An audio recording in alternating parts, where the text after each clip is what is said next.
ഞാൻ second hand ബൈക്കും damage ആയ ബൈക്കും ഉപയോഗിക്കാറുണ്ട്. ആ വണ്ടി നീ എടുത്തിട്ട് എനിക്ക് കാശ് സെറ്റിൽ ചെയ്യും. എന്ത്? ഒരു 1,00,000 രൂപയാവോ? അത് അത്രയ്ക്കൊന്നും വേണ്ട, ഒരു 50,000 കൊടുത്താൽ മതി. 50,000? എന്താ, ലക്ഷത്തിൽ കുറച്ച് നീ കൊടുക്കൂലേ?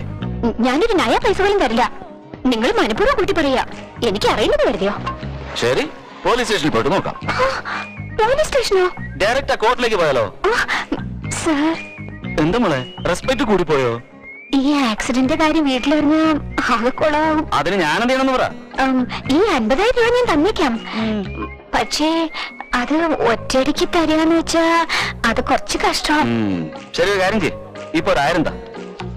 ബാക്കി 49,000 നാളെ രാവിലെ ഒരു സങ്കടവും ഇല്ലാതെ ഐശ്വര്യമായിട്ട് തന്നാ മതി. സർ, അതെന്താ, തരാൻ ബുദ്ധിമുട്ടാവോ? തരാം സർ, തീർച്ചയായും തരാം.